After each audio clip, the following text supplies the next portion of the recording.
મહારાષ્ટ્ર વિધાનસભાની ચૂંટણીમાં એનડીએની ભવ્ય જીત થઈ છે અને ત્યારે ઉદ્ધવ અને શરદ પવારના સુપડા સાફ થઈ ગયા છે। ભાજપ અને શિંદે શિવસેના તથા તેના સહયોગીઓ 288માંથી 223 બેઠકો જીત્યા છે। સામે વિરોધીઓને માત્ર 55 બેઠકો મળી છે। ત્યારે હવે મહારાષ્ટ્રમાં મુખ્યમંત્રી કોણ હશે તેના પર ટૂંક સમયમાં જ નિર્ણય કરાશે। ધારાસભ્ય દળની બેઠકમાં નામ નક્કી કરવામાં આવશે, જેમાં એકનાથ શિંદે, દેવેન્દ્ર ફડણવીસ અથવા અન્ય કોઈ સીએમ પણ બની શકે છે।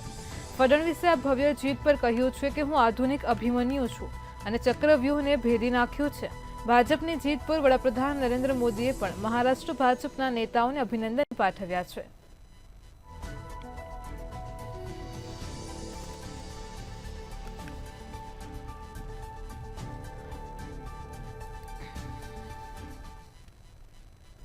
મહાયુતિ ગઠબંધનને મહારાષ્ટ્ર ચૂંટણીમાં બમ્પર જીત મળી છે। હવે મોટી જીત વચ્ચે મહાયુતિમાં સીએમ પદને લઈને ઘમાસણ શરૂ થઈ ગયો છે। ત્યારે ચૂંટણી પરિણામો પર સીએમ એકનાથ શિંદે પ્રતિક્રિયા આપી છે। તેમણે કહ્યું છે કે અમને જંગી જીત મળી છે, મહાયુતિના કામ પર બહુમતી મળી છે, બમ્પર બહુમતી મળી છે। તેમણે મુખ્યમંત્રી પદને લઈને પણ નિવેદન આપીને કહ્યું છે કે અમે બેસીને સીએમ પદ પર નિર્ણય કરીશું। જો કોઈને ચૂંટણીમાં વધુ સીટો મળે છે તો તે સીટો જીતવાનો મતલબ સીએમ બનવાનો નથી। હું રાજ્યના તમામ મતદારોનો આભાર માનું છું। હું અમારી બહેનો, ખેડૂતો, ભાઈઓ અને વરિષ્ઠ નાગરિકોનો ખાસ આભાર માનું છું।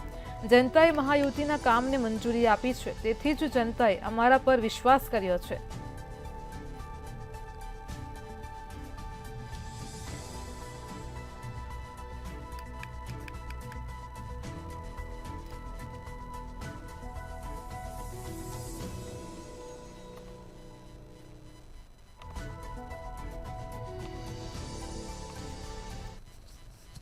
तीनों पार्टी बैठेंगे। हमारे वरिष्ठ जो है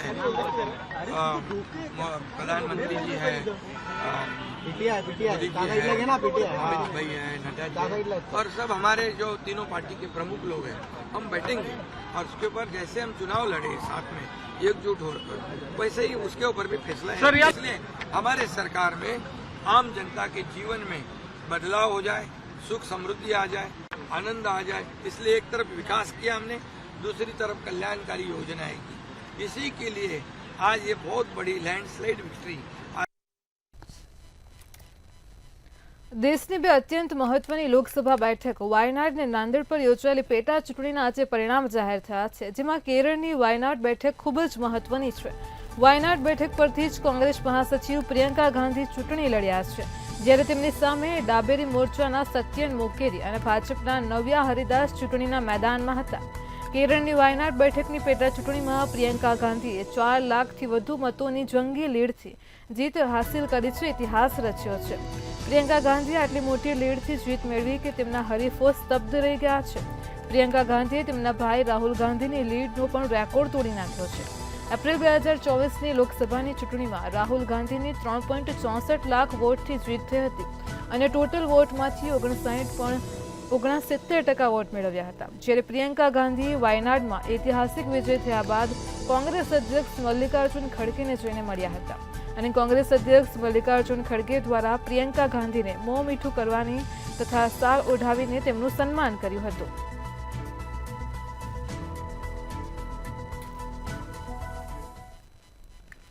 પંજાબની 4 વિધાનસભા બેઠકો ઉપર યોજાયેલી પેટા ચૂંટણીમાં આમ આદમી પાર્ટીએ 3 બેઠકો જીતી છે। એમાંથી હોશિયારપુર જિલ્લાના ચંબેવાલથી ડોક્ટર ઈશાંક કુમાર, ગુરદાસપુર જિલ્લાના ડેરા બાબા નાનકથી ગુરદીપસિંહ રંધાવા અને હરદીપસિંહ ડિમ્પી ડિલ્લોર મુક્તસરની ગિરદ્વાહા બેઠક પરથી જીત્યા છે।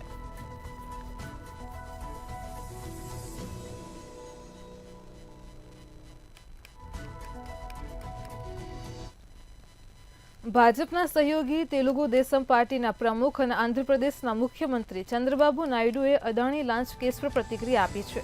નાયડુએ વિધાનસભામાં કહ્યું હતું કે અદાણી લાંચ કેસથી આંધ્રપ્રદેશની બદનામી થઈ છે। અદાણી લાંચ કેસની ચાર્જશીટ અમારી પાસે પહોંચી છે।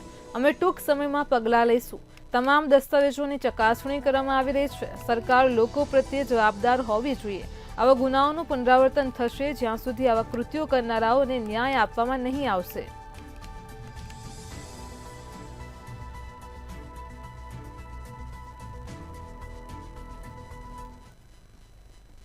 માતા વૈષ્ણો દેવીના શ્રદ્ધાળુઓ માટે સારા સમાચાર આવ્યા છે, જેમાં હવે તીર્થયાત્રાને ઝડપી અને સરળ બનાવવા માટે કતરાથી 300 કરોડ રૂપિયાના ખર્ચે રોપવે બનાવવામાં આવશે.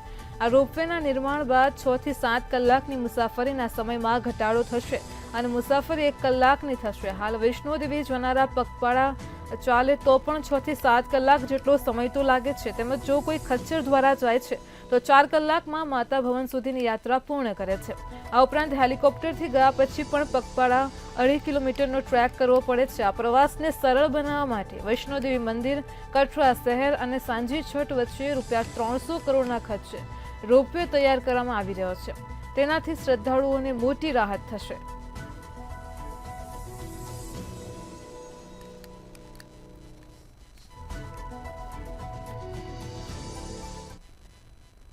ભારે ધુમ્મસના કારણે અમુક ફ્લાઇટ્સ ડિલે થઈ હતી અને જેના કારણે યાત્રીઓને હાલાકીનો સામનો કરવો પડ્યો છે. ડિરેક્ટોરેટ જનરલ ઓફ સિવિલ એવિએશને એરલાઇન્સને ફ્લાઇટમાં વિલંબ દરમિયાન મુસાફરોની સુવિધાનું ધ્યાન રાખવાની સૂચના આપી છે. ડીજીસીએ ફ્લાઇટમાં વિલંબ થવાના કિસ્સામાં મુસાફરોને પાણી, નાસ્તો અને ખોરાક આપવાની સલાહ આપી છે. જો ફ્લાઇટ 2 કલાક લેટ થાય છે તો એરલાઇને યાત્રીઓને પીવાના પાણી ઉપલબ્ધ કરાવવાનું રહેશે. તેમજ જો 2 થી 4 કલાક માટે ફ્લાઇટ લેટ થાય છે તો ચા કોફીની સાથે નાસ્તો પણ આપવાની સલાહ ડીજીએ કરી છે. જો 4 કલાકથી વધુ લેટ થાય છે ફ્લાઇટ તો એરલાઇન્સે ભોજનની વ્યવસ્થા પણ કરી આપવાની રહેશે. એટલું જ નહીં પરંતુ સિવિલ એવિએશન સેફ્ટી બ્યુરોએ એરલાઇન્સને હવામાન કે ટેકનિકલ કારણોસર એરક્રાફ્ટમાં ફસાયેલા મુસાફરોને ફરીથી બોર્ડિંગ માટે સરળ એન્ટ્રી આપવાનો પણ નિર્દેશ આપ્યો છે.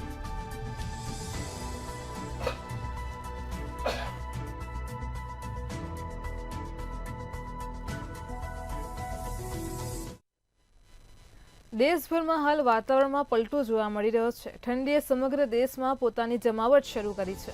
ઉત્તર ભારતમાં ધુમ્મસમાં સમગ્ર શહેર લપેટાઈ ગયું છે અને ત્યારે દક્ષિણ ભારત અને પૂર્વોત્તર ભારતમાં વાવાઝોડા સાથે વરસાદ પણ પડી રહ્યો છે.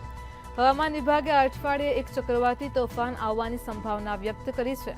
ત્રણેય પહાડી રાજ્યોમાં બરફ પડી રહ્યો છે, જેનાથી દેશભરમાં હવા ઠંડી થઈ રહી છે. ડિસેમ્બર-જાન્યુઆરીના મહિનામાં નીના વાવાઝોડાના પ્રભાવથી ઉત્તર ભારતમાં સામાન્યથી વધારે ઠંડી પડવાની પણ સંભાવના છે.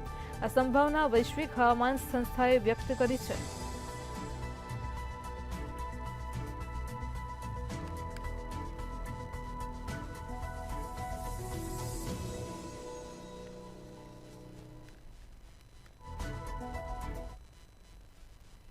દિલ્હી 5 દિવસ પછી ફરી ગેસ ચેમ્બરમાં ફેરવાઈ ગયું છે. દિલ્હીના 9 વિસ્તારોમાં પ્રદૂષણ ગંભીર શ્રેણીમાં નોંધાયું હતું. સેન્ટ્રલ પોલ્યુશન કંટ્રોલ બોર્ડ અનુસાર દિલ્હીના વજીરપુરની હવા સૌથી વધારે ઝેરી છે. અહીં AQI 467 નોંધાયો છે અને તે જ સમયે દિલ્હીનો સરેરાશ AQI 419 નોંધાયો હતો. વધતા પ્રદૂષણને લઈને દિલ્હીના પર્યાવરણ મંત્રી ગોપાલ રાયે દિલ્હીના મુખ્ય સચિવને ગ્રેફ 4ના નિયંત્રણોને કડક રીતે લાગુ કરવા માટે પત્ર લખ્યો છે. તેમણે કહ્યું છે કે મુખ્ય સચિવે વ્યક્તિગત સ્તરે દેખરેખ રાખવી જોઈએ.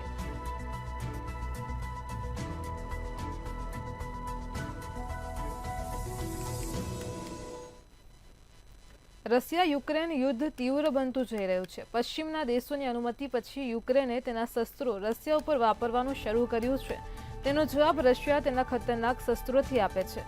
યુક્રેન કહે છે કે રશિયાએ તેની ઉપર ઇન્ટરકોન્ટિનેન્ટલ બેલાસ્ટિક મિસાઇલ્સ છોડ્યા છે, પરંતુ તે હુમલા પછી પ્રમુખ પુતિને ટીવી ઉપર જનતા જોગ કરેલા સંબોધનમાં કહ્યું કે રશિયા સેનાએ તદ્દન નવા શસ્ત્ર ઓરેન્જનિક મિસાઇલ દ્વારા હુમલો કર્યો હતો. આ મિસાઇલની ગતિ ધ્વનિ કરતાં 10 ગણી છે. તેને ઇન્ટરસેપ્ટ કરવું અસંભવ છે. તેટલું જ નહીં પરંતુ એટમિક વોરહેડ પણ ધરાવે છે. તેની પ્રહાર મર્યાદા 5000 કિલોમીટરની છે. આ સાથે જ તેઓએ કહ્યું છે કે વળતા પ્રહારમાં જો આ મિસાઇલ વાપરવામાં આવશે તો તેને ઇન્ટરસેપ્ટ કરવું અસંભવ છે. તે રડાર પર ઝડપાય તે પહેલાં જ તો તે પસાર થઈ ગઈ શકે છે. તો આ મિસાઇલ હવે રશિયન સેનાને સોંપવામાં આવી છે.